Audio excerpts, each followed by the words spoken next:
Each year we are continually hit with many games, large ones from the AAA market and many from the indie market, both providing different and at times very engaging experiences for all sorts of genres. Now within all of those game releases are some hidden gems and underrated titles that deserve more attention because they kind of get lost among all the other big releases. And my review today will cover a game that fits that description. The developers that made the very great Yakuza series have decided to take their winning formula and apply it to the beloved anime Fists of the North Star. I have played and beat a few of the Yakuza games before and always enjoyed them. They excel at both providing engaging stories paired with compelling gameplay. I haven't heard of the anime that this game was based off of until I started seeing trailers for it. But now, after playing Fists of the North Star Lost Paradise, I want to soak up all that this universe has to offer. Ladies and gentlemen, I present to you my review for Fists of the North Star Lost Paradise.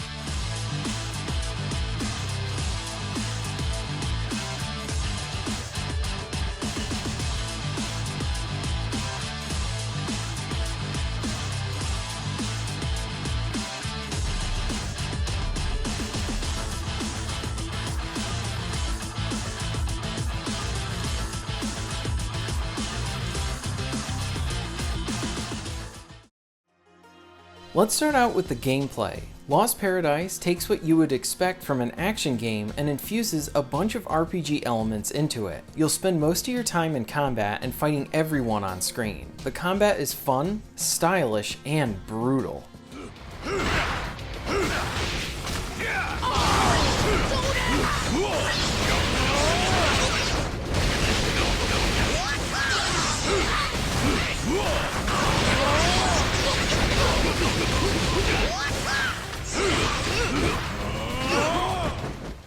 You have a few attack buttons that you can string together for combos, and these are both awesome to pull off and watch.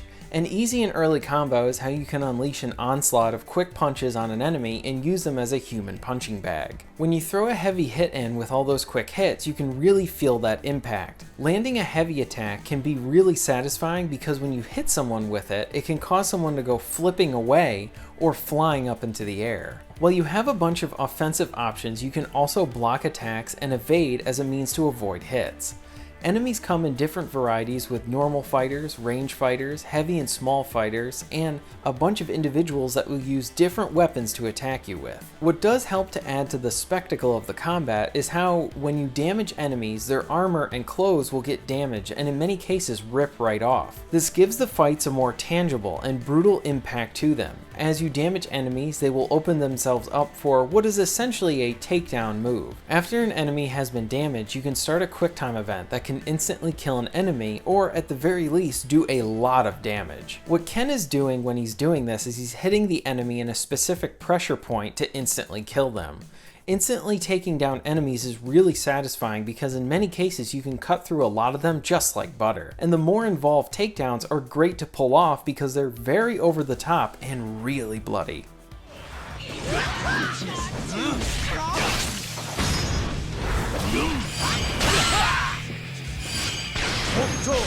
Fist of penitence. I'm sorry.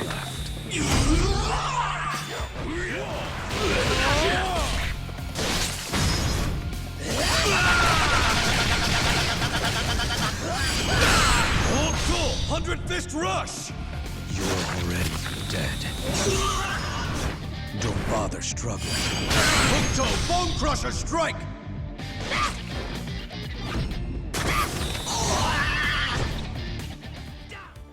As you defeat enemies, you will build up energy that you can unleash with a burst mode that will let you go all out on your enemies. Earning enough energy to pull this off can be great, and it really comes in need when you have a lot of enemies surrounding you. You feel like you just gained the upper hand against your foes. Cooldown moves can be crafted and used to provide buffs that will assist you in battles. There's a variety to earn and upgrade, and with these buffs you'll get things like more experience per kill and defensive buffs. Battling nets you experience points, and through boss fights and other events you'll earn more points to be able to put into 4 different separate upgrade areas.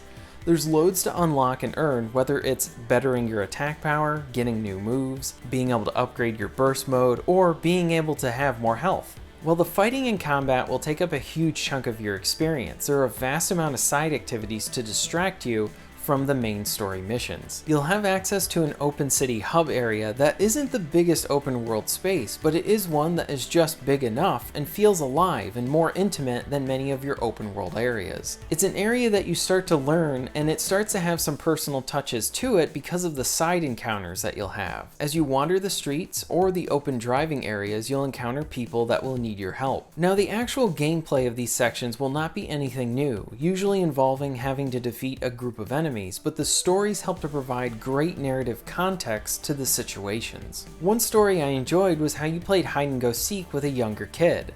After a few instances with him, you meet his mother where the kid usually is. She hasn't been able to find him. You are able to find him in an alley where he was trying to find a better spot for hiding for hide and go seek, and so you rescue him from a bunch of thugs. It's revealed after this event that his father has died and his mother doesn't have any time to play because she's working so much to help support them. So the kid really appreciated that Ken took the time to be able to play with him. This is a good example of what you'll find with some of the side missions.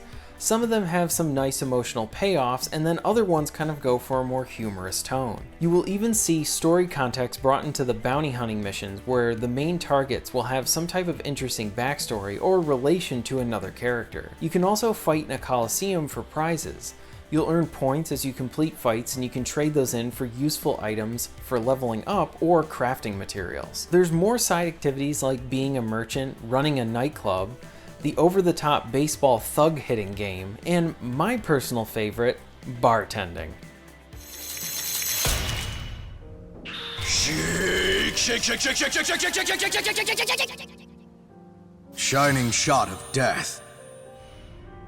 Spin, spin, spin, spin, spin, spin, spin, spin, spin, spin, spin, spin, spin, spin, spin, spin, spin, spin. Perfect! Southern Cross Metropolis. The minigames related to the bartender side missions are really great because whenever he's mixing drinks, it always made me laugh. I love how Lost Paradise is not afraid to embrace a silly and funny tone for its side missions. The bar goes beyond just being a funny side activity. The attendees are all people and shop owners from the city. As you serve good drinks to the shop owners, their inventory will grow and they'll offer new items for you to buy. In other instances, other side missions will be unlocked by playing this mode. It helps bring some more personality to the city, along with making it more personal as you learn about each of the patrons. And while in the open areas, you can spend some time collecting supplies for crafting. The driving sections are nice, and while the controls can be a bit loose, I found myself getting used to them, though more refinement here wouldn't hurt. Like the Coliseum, you can participate in races that will result in points that you can trade in for prizes. While driving your car, you can listen to music, and the music is all from other Sega titles. I love that they had a track from Binary Domain, and I really want that gem to get a remaster on current gen consoles. But you only have access to 3 songs from the start. You can unlock more songs as you complete treasure hunting missions, and I do like the idea of having a radio station that's essentially a celebration of Sega's music, but I do think it would have been a better idea to start out with more than just 3 tracks. Exploring in the driving sections will also eat up a lot of gas, and I think this concept should not have been included in the game. I understand that it fits the fiction of the world, but I never ran into a situation where I really felt like I didn't have enough money to be able to buy more gas, or I was in a situation where I couldn't get to a gas station and get more gas. It kind of felt like they wanted to have tension here, but it just wasn't executed well. Now, with all this talk about the gameplay, I do think I should probably comment on the story. Going into this game, I was a bit concerned because I didn't know if I was going to be able to follow everything that was going on. I never watched the anime that this game is based on, so I wanted to see how accessible it was from a story standpoint. The game does a good job of introducing you into the world and allowing newcomers to fit right in and enjoy the narrative. There's a good amount of exposition that occurs within the beginning of the game to help you understand the main purpose of Ken and the world around him. Flashback sequences are used throughout the story to provide even more context. Especially in times like these. We need to help each other to get through this chaos, Yuria. Let's go. We will find somewhere to live in peace. Yes.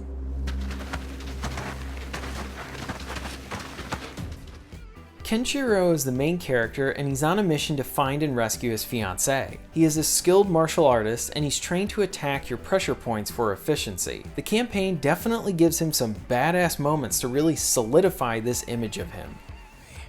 Boys, let's kill this guy. Die! Oh. Yes.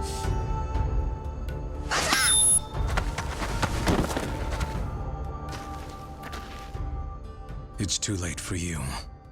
You're already dead. The hell are you talking about?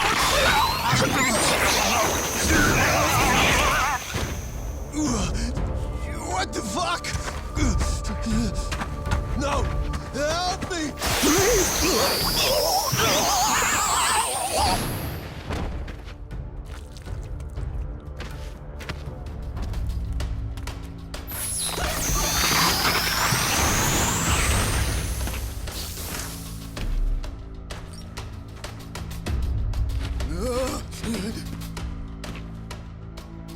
I've heard enough from you. But Ken also has a big heart. This is seen in the story missions as you enter the city and see how he's always willing to help others. His main mission is to find his fiancée, but along the way, he can't just stand by and watch good people suffer. This is seen a lot in the side missions and it helps to round him out. Ken is the good guy you root for. The English dub and dialogue can get really cheesy, but I never saw this as a negative. I laughed at some of the line deliveries and was always engaged with the story. The story is delivered through cutscenes and through some sequences where you'll need to read the character's dialogue and they just kind of make these grunts or one-word answers. Some of these can be really funny. What?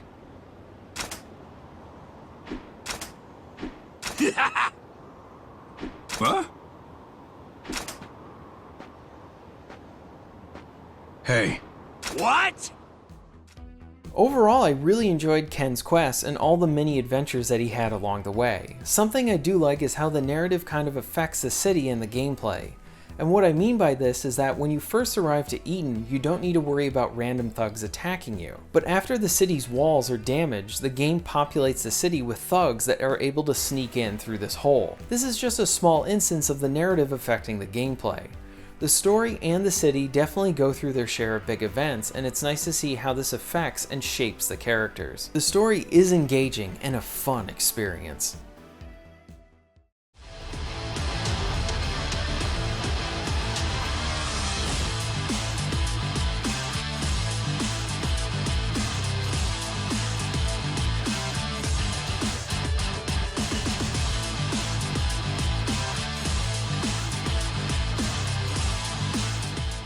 Fist of the North Star Lost Paradise is a great game. The main combat is so much fun.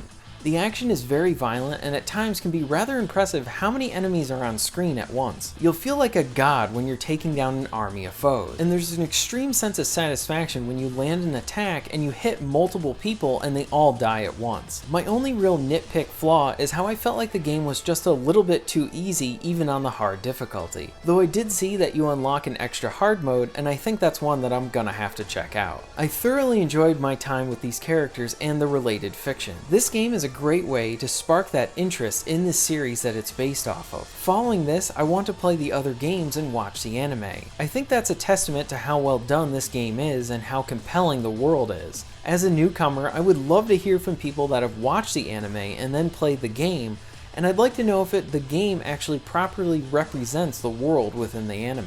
Either way, Fist of the North Star Lost Paradise is a great action RPG and one that I think will get overlooked this fall season with all the other big titles coming out. But do not let this game pass you by. It provides hours of content with a solid story, great combat, and many side missions and activities that are worth doing. Lost Paradise deserves more attention, and this is one of my favorite games this generation.